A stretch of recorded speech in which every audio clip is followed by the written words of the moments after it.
Parang awa mo na. Pakawalan mo na ako, Ador. Hayaan mo na ako. Gaya. Gaya hindi kita sasaktan. Wala akong gagawing masama sa'yo.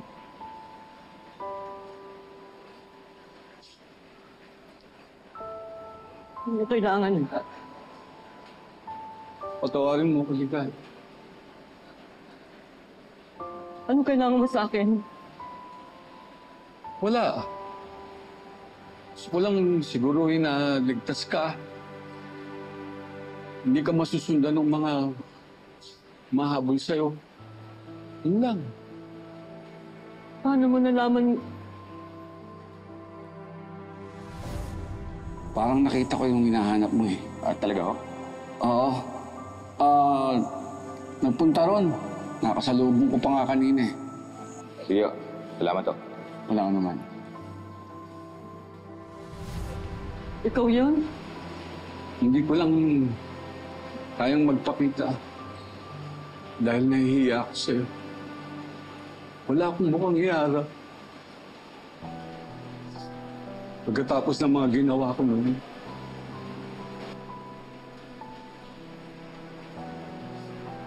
Ligaya po. Patawarin mo ko. Naglalaki. Kaya pala napapanaginipan kita. Magkikita pa pala tayong hayop ka. Huwag mo akong hawakan. Sabi mo hawakan. Patawad, Ligaya. Ginawa kong impyerno ng buhay mo noon. Nagsisi ako.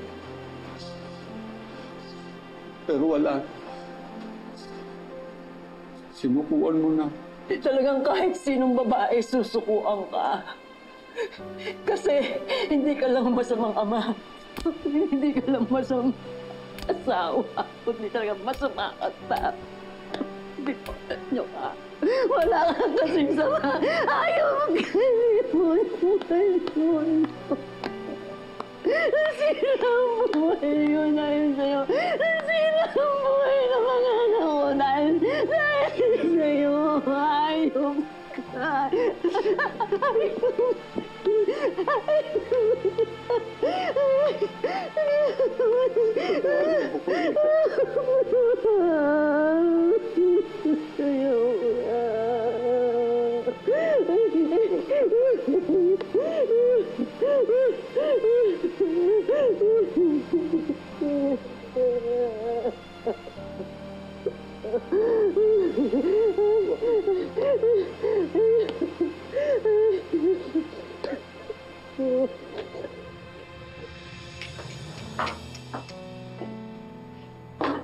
Olive, did you just kill him? Oh, yeah, I did. Siya naman kasi. Pare-pareho sila. Palagi na lang iba yung pinipili. Kung hindi si Jade, si Emma ang pinipili nila. Baka narinig tayo ni Emma. Baka pinapanood niya ako ngayon. Baka alam niya kung anong mga pinaplano ko. That's why I need to get her. Kailangan ko siyang maunahan. At kailangan ko siyang mapalabas sa lungga. And I think I know just how to do that.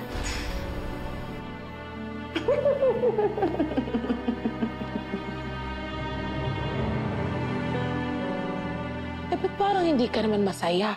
Sumakses ka ulit, ah. Nakakaaliw nga yung semplang video ni JD.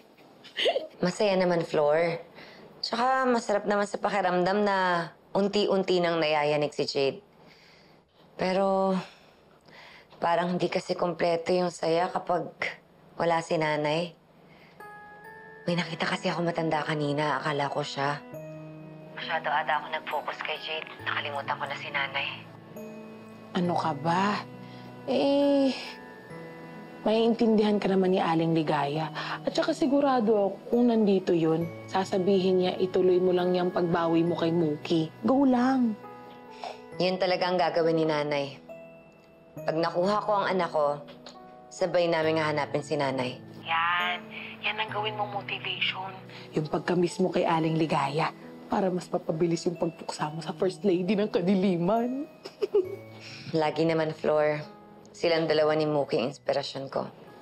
Gusto ko mabuo ulit kami tatlong pamilya. Di ba? Flor? Ay, ma'am. Ay, pauwi na po ako. May kailangan ako sa'yo. Ay, ano po yun, ma'am? Si Emma.